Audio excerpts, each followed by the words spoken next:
Hey guys, કેમ છો? હું છું રાજ પરમાર, યુનિક સ્ટડી ઓફિશિયલમાં હું તમારું હાર્દિક સ્વાગત કરું છું। તો લાસ્ટ લેક્ચરમાં આપણે સાટા પ્રથાનો અર્થ જાણી લીધો, તેમજ પ્રસ્તાવના અને સાટા પ્રથાની મર્યાદા વિશે આપણે જાણી ગયા।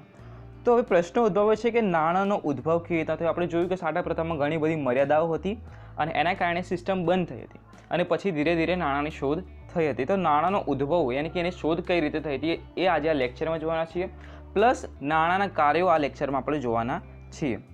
તો ચલો શરૂ કરીએ આપણે। તો ફર્સ્ટ જે સિસ્ટમ હતી કઈ હતી સિસ્ટમ? બાર્ટર સિસ્ટમ એટલે કે સાટા પ્રથા ચાલતી હતી। એમાં તમે મર્યાદાઓ ભણી ગયા એટલે એ સિસ્ટમનો બંધ થયો અને એના તરત જ પછી એક પશુની સિસ્ટમ ચાલુ થઈ। પશુની સિસ્ટમમાં શું હતું કે એઝ ઇટ ઇઝ સાટા જેવું, સાટા પ્રથા જેવું જ હતું કે પહેલાં સાટા પ્રથામાં શું હતું કે વસ્તુ સામે વસ્તુ હતી। હવે એની જગ્યાએ પશુ સિસ્ટમમાં શું થયું કે પશુ આપવાના, કંઈ પણ તમે વિનિમય કરવા જાઓ છો તો શું આપવાનું? પશુ આપવાનું। તમે કંઈક પણ લેવા ગયા, સપોઝ તમે કરિયાણું લેવા ગયા તો તમારે શું કરવાનું? કંઈક પશુ આપવાનું અને સામેવાળો વ્યક્તિ તમને એ વસ્તુ આપશે। મીન્સ કે અત્યારે જેમ આપણે નાણાં વાપરીએ છીએ એ જ રીતે પશુનો યુઝ થતો હતો, બરાબર? પણ હવે પશુમાં થયું શું? પશુમાં પ્રોબ્લેમ ક્યાં આવી? તો પહેલાં તમને જણાવી દો કે લાંબો સમય સાચવવો કેવી રીતના, બરાબર? ગાય તો સમથિંગ વસાવી લીધી ઘરમાં કંઈ પણ વિનિમય માટે। હવે તમારે લાંબા ગાળે કંઈક આવવાનું છે, કંઈક ઇન્વેસ્ટમેન્ટ કરવાનું છે યા કંઈક પ્રસંગ આવવાનો છે, તો હવે એ ગાયને કે એ પશુને સાચવવું કેવી રીતના? હવે તમે સાચવવા જશો તો તમારે એની દેખરેખ રાખવી પડે, એની પાછળ તમારે ખર્ચા કરવા પડે, સ્વચ્છતા રાખવી પડે એની, ઓકે, જરૂરિયાત પ્રમાણે એને ખવડાવતું રહેવું પડે। તો આ જ બધા એક્સ્ટ્રા ખર્ચાઓ થઈ જાય, બરાબર? પ્લસ હવે પશુ બીમારને પડી જાય તો શું કરવાનું? તો આ બધા પ્રોબ્લેમ્સ આ સિસ્ટમમાં આવતા હતા। બીજો પ્રોબ્લેમ આમાં કહી દઉં તો બીજો પ્રોબ્લેમ એ હતો કે હવે સમથિંગ તમે કરિયાણા લેવા જાઓ છો તો ભાઈ એ ગાયને કે પશુને તમે લઈ કેવી રીતના જશો એ પણ પ્રોબ્લેમ છે। એટલે કે એક જગ્યાએથી બીજી જગ્યાએ લઈ જવામાં પ્રોબ્લેમ હતો, લાંબા ગોળ સુધી સાચવવામાં પણ પ્રોબ્લેમ હતો, એટલે પછી આ પશુ સિસ્ટમને પણ બંધ કરવામાં આવ્યું। હવે પશુ સિસ્ટમ એક ખાસ હતું જણાવ્યું કે તેમાં એક ખાસ જે હતું પશુ, એનું નામ છે ગાય, એનો ખાસ કરીને યુઝ થતો હતો અને એને એક માતાના સ્વરૂપે જોવામાં આવતું હતું, બરાબર? એક આ MCQ ટાઈપમાં પૂછાઈ શકે છે। હવે એ સિસ્ટમ પતી એટલે પછી આવ્યા પથ્થરો, કિંમતી પથ્થરો આવ્યા, બટ કિંમતી પથ્થરો પણ એટલા પુરવાર સાબિત થયા નહીં અને પછી રાજાશાહી વ્યવસ્થા એટલે કે રાજાઓનો પછી વસવાટ થવા લાગ્યો, રાજા સિસ્ટમ આવવા લાગી અને ત્યારથી પછી આ સિક્કાઓ, સોનાના સિક્કાઓ તમે સિરિયલોમાં સાંભળ્યું હશે, એ સિસ્ટમ ચાલુ થઈ। હવે ત્યાં કયો પ્રોબ્લેમ આવ્યો કે હવે તમારે સમથિંગ એક રાજાના રાજ્યમાં રહો છો તમે, હવે તમે બીજા રાજ્યમાં જવા માગો છો તો હવે બીજા રાજ્ય માટે પણ તમારે ચલણ જોઈએ તો એક્સચેન્જ કરવા પડતા। હવે રાજાને બીજા રાજા જોડે અનબનાવ થતો હોય તો એક્સચેન્જ ન થતા, બીજા રાજ્યમાં જઈને તમારે પૈસા વાપરો તો તમે વાપરો કેવી રીતના, તમે તમારું ગુજરાન કેવી રીતના કરો? તો આ સિસ્ટમ પણ અંત થાય કારણ કે અમે બીજા રાજ્યમાં આ સિસ્ટમ, બીજે કે બીજા રાજ્યમાં સિક્કાઓ ચાલતા હતા નહીં, બરાબર? જે રાજ્યમાં તમે રહો છો એ જ રાજ્ય પૂરતા સિક્કાઓ ચાલતા, બીજા રાજ્યમાં ચાલતા હતા નહીં। આથી કરીને આ સિસ્ટમનો પણ અંત આવ્યો અને લાસ્ટમાં પછી આપણા રૂપિયાની શોધ થઈ અને રૂપિયું એવું પુરવાર સાબિત થયું કે બધા લોકોને આ ગમી ગયું અને અત્યારે તમે જુઓ જ છો કે આ સર્વવ્યાપી બની ગયું છે, બરાબર? આ જ રીતે ધીરે ધીરે કરીને નાણાંનો ઉદ્ભવ થયો। પહેલાં બાર્ટર સિસ્ટમ ચાલતી હતી, એમાં મર્યાદાઓ આવી, એટલે પશુ સિસ્ટમ ચાલુ કરી, એમાં મર્યાદાઓ આવી, એટલે પથ્થરની સિસ્ટમ ચાલુ કરી, એમાં મર્યાદાઓ આવી, પછી રાજાશાહી સિક્કાવાળી સિસ્ટમ ચાલુ કરી, એમાં મર્યાદાઓ આવી અને પછી લાસ્ટમાં આપણે આ સિસ્ટમ અત્યારે રિયલ લાઈફમાં ચાલી રહી છે જે રૂપિયાની સિસ્ટમ છે, બરાબર? હવે જોઈએ રૂપિયાનો ઉદ્ભવ થઈ ગયો, હવે આપણે જોવાના છીએ કે એના કાર્યો કયા કયા છે, બરાબર? મોસ્ટ ટાઈમ્પી ક્વેશ્ચન છે। તો કાર્યો પહેલાં આપણે એની વ્યાખ્યાઓ જોઈ લઈએ કારણ કે નાણાંની વ્યાખ્યાઓ જરૂરી બની જાય છે જોવી। હવે વ્યાખ્યાઓમાં તમને એક એક્સ્ટ્રા વસ્તુ સમજાવી દો કે વ્યાખ્યાઓ તમે લખતા હોય તો આપણા ગુજરાતીમાં એવા મહાન વ્યક્તિઓ પડ્યા છે કે પોતાની વ્યાખ્યા પોતે લખ્યા, બીજાની કોપી શું કામ મારવી ભાઈ આપણે? ભલે આપણને માર્શલે વ્યાખ્યા આપી, માર્શલની કોઈ જરૂર નથી, હું પોતે લેખક છું, પોતે આપીશ વ્યાખ્યા। તો તમને જણાવી દઉં કે વ્યાખ્યામાં કદી લેખક બનવું નહીં। વ્યાખ્યા તમે જ્યારે લખો તો હું તમને રેકમેન્ડ કરીશ કે એક શબ્દ સેમ ટુ સેમ લખો, બરાબર? જ્યારે વ્યાખ્યા લખતા હોય તો એક શબ્દનો પણ ગપ્પો મારવો નહીં, તો તમારે પૂરા માર્ક્સ આવશે। યસ, આ 12મું ધોરણ છે એટલે દરેક વસ્તુ પર તમારે ધ્યાન આપવાનું છે।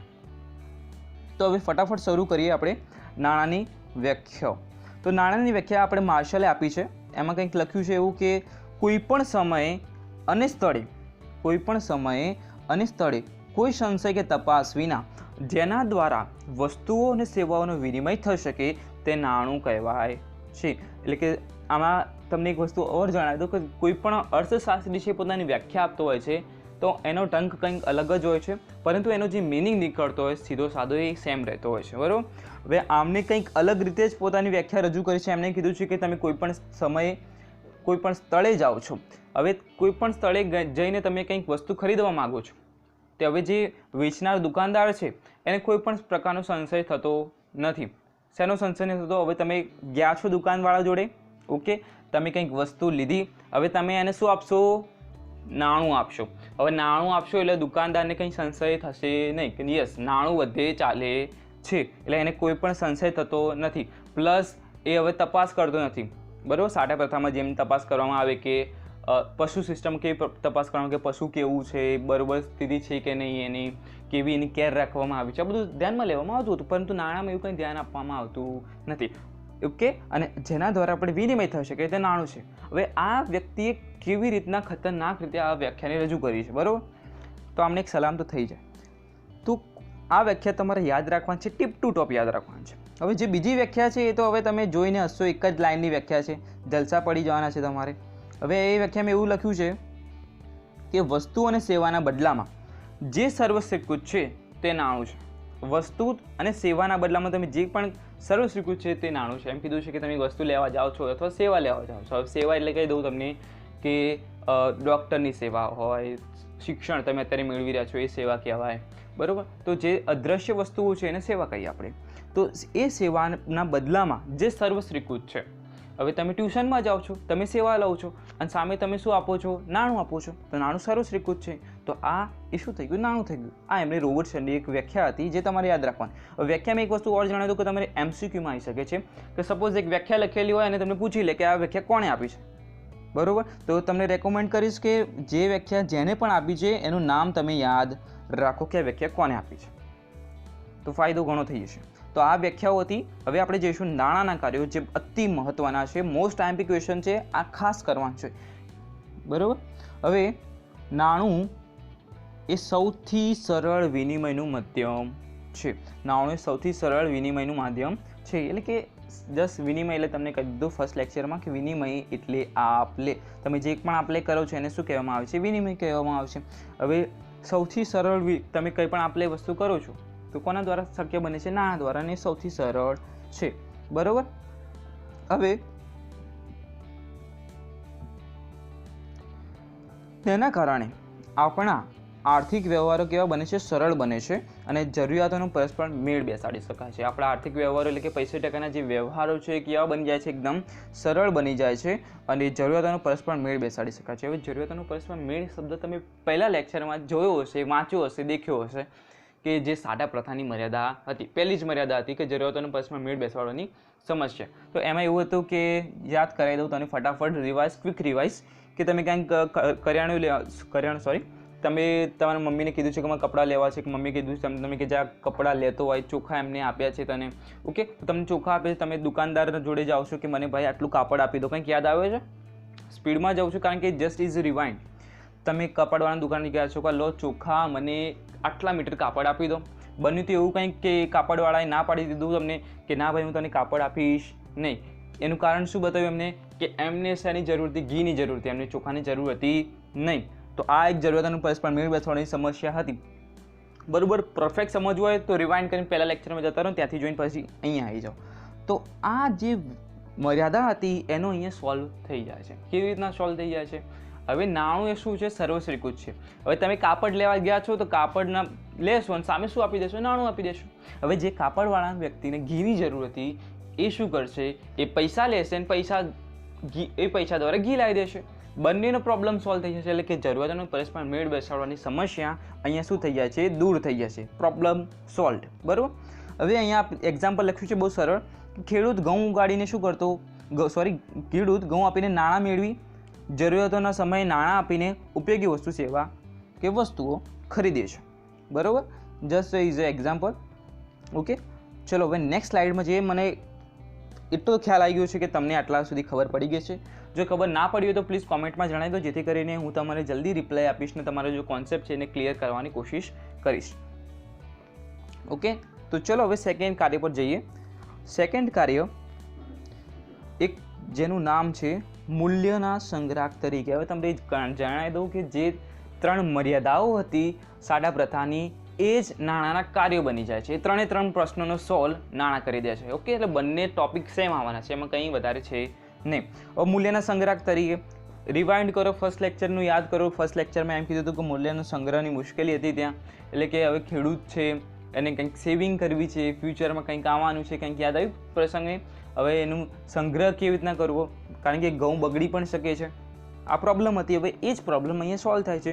હવે તમને ખબર જ છે સોલ્વ કેવી રીતના થાય છે કે તમારા ઘરમાં શું અત્યારે થતું હશે, સેવિંગ વેવિંગ ને કંઈક, તો મમ્મી પપ્પાને સેવિંગ કરતા હશે.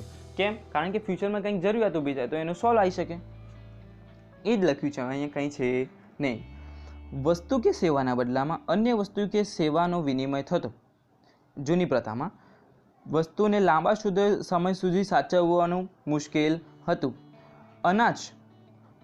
અનાજ કે પશુના સ્વરૂપમાં મૂલ્યોનો સંગ્રહ લાંબા સમય સુધી ખૂબ જ અઘરો હતો. આ ફર્સ્ટ લાઇન શેની લખી છે? આપણે સાટા પ્રથાની લખી છે. ઓકે, તમે જ્યારે બુક વાંચશો તો બુકમાં એઝ ઇટ ઇઝ એવું જ લખ્યું હશે કે પહેલાં શું લખ્યું છે કે સાટા પ્રથાની મર્યાદા લખી હશે અને એના પછી એનો સોલ્વ લખ્યો છે કે એનો ઉકેલ કેવી રીતના આવે. બરાબર, તો આ જ રીતે સિસ્ટમ લખેલી હશે. હવે નાણું આ સમસ્યાને શું કરે છે? દૂર કરે છે. વસ્તુ કે સેવા આપીને નાણાં મેળવી શકાય છે અને તેમજ ભવિષ્ય માટે તેનો સંગ્રહ પણ થઈ શકે છે. જે મેં તમને સ્ટાર્ટિંગમાં સમજાવી દીધું કે લાંબા સમય સુધી એને સાચવી શકાય છે. નાણાં આપીને વસ્તુ કે સેવા આપણને મેળવી શકીએ છીએ, તેમજ આપણે ભવિષ્ય માટે એનો સંગ્રહ પણ કરી શકીએ છીએ. અને આથી તે વિલંબિત ચૂકવણીનું નાણું બન્યું છે, વિલંબિત ચૂકવણીનું માધ્યમ બન્યું છે. બરાબર, તો આ થઈ ગયું આપણું મૂલ્ય સંગ્રહ તરીકેનું એક કાર્ય. બહુ સહેલું છે. તમે સાદા પ્રથા જોઈને એને કનેક્શન મસ્ત રાખશો તો વાંચવાની મજા આવશે. બરાબર, અને લાસ્ટ કાર્ય હવે બતાવી દઉં કે જેનું નામ છે મૂલ્યના માપદંડ તરીકે. હવે રિવાઇન્ડ કરો. ફર્સ્ટ લેક્ચરમાં આપણે શું ભણ્યા હતા? ફર્સ્ટ લેક્ચરમાં આપણે ભણ્યા હતા કે મુશ્કેલી હતી કઈ? મૂલ્યના માપનની મુશ્કેલી. બરાબર, હવે એમાં કંઈક એવું હતું કે ઘઉં સામે અનેક વસ્તુઓ આવી ગઈ હતી તો એને યાદ રાખવું, નક્કી કરવું મુશ્કેલ હતું. એ જ વસ્તુ અહીંયા સોલ્વ થઈ જાય. તમે પિક્ચરમાં જોઈ શકો છો અહીંયા કે શું છે કે એક સફરજન લટક્યું છે અને એની પર પ્રાઇસ લખેલી છે. આ જસ્ટ ખાલી ઇમેજનરી છે, સપોઝ છે, બટ અત્યારે રિયલમાં તમે જો તો દરેક વસ્તુની પાછળ પ્રાઇસ લખેલી જ હોય છે. તમે કંઈ પણ લેવા જાઓ છો, દૂધ કે કંઈ પણ, હવે શાકભાજી લેવા જાઓ તો એની પ્રાઇસ જે વેચનાર છે એને ખબર હોય છે. બરાબર, તો કંઈ પ્રોબ્લેમ આવતો નથી. તો અહીંયા સોલ્વ થઈ જાય છે. બરાબર, ઓલામાં જે જૂની સિસ્ટમ હતી સાડા પ્રથમ એમાં શું હતું? બધું યાદ રાખવું, નક્કી કરવું મુશ્કેલ હતું. અહીંયા નાણાંમાં શું થાય છે કે જે દરેક પ્રશ્નો છે એના સોલ્વ થઈ જાય છે. અહીંયા કિંમતોનું તંત્ર કામ કરે છે, દરેક વસ્તુની કિંમત નક્કી થાય છે. બરાબર, હવે વિનિમય પ્રથામાં બધી જ વસ્તુનું મૂલ્ય યાદ રાખવું પડતું હતું. હવે તમે જ્યારે વાંચો ને એટલે એની સિસ્ટમ જોવાની કે એ લોકોની લખવાની સ્ટાઇલ કેવી છે. ઓકે, એને મગજમાં રાખવાનું. હવે તમે અહીંયા ધ્યાનથી જોશો તો તમને શું પહેલા લાઇનમાં શું જોવા મળ્યું કે સાટા પ્રથાની મર્યાદાવાળો ટોપિક અહીંયા લખેલો છે.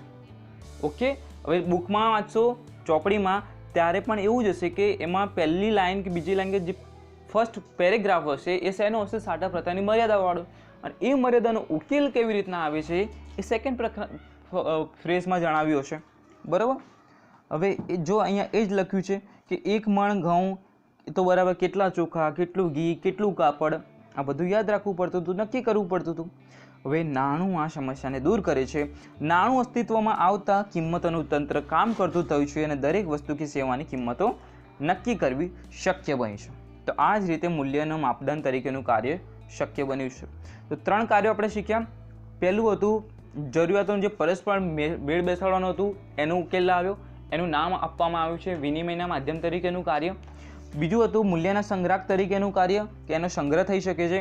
અને મૂલ્યના માપદંડ તરીકેનું કાર્ય એટલે કે એની કિંમતોનું તંત્ર કામ કરે છે, એટલે દરેક વસ્તુનું મૂલ્ય માપન થાય છે. ઓકે, તો આ 3 કાર્યો આપણે શીખી ગયા છીએ. કંઈ પણ પ્રોબ્લેમ આવતો હોય તો મને પ્લીઝ કોમેન્ટ કરીને જણાવો. મોઢે કરવાની સ્ટાઇલ માટે જો તમારે જોઈતી હોય તો મને પ્લીઝ કોમેન્ટ કરીને જણાવો, તો એના પર અલગથી વિડીયો બનાવી દઈશ. બરાબર, કે મોઢે કેવી રીતના કરવું છે એના પર પણ એક વિડીયો આવી જશે. તો એના માટે તમારે કોમેન્ટ કરવું પડશે. તમારી ડિમાન્ડ હશે એ પ્રમાણે વિડીયો આવવાના છે. બરાબર, અને જો તમને આ વિડીયો ગમ્યો હોય તો પ્લીઝ ચેનલને લાઇક કરી નાખો, શેર કરી નાખો અને સબસ્ક્રાઈબ કરી નાખો. સબસ્ક્રાઈબના બાદ જે બેલ આઇકન આવે છે એ પણ દબાવવાનું છે તાકી નેક્સ્ટ લેક્ચર તમને ફટાફટ મળી જાય. તો મળીએ છીએ નેક્સ્ટ લેક્ચરમાં. ત્યાં સુધી જલસા કરો.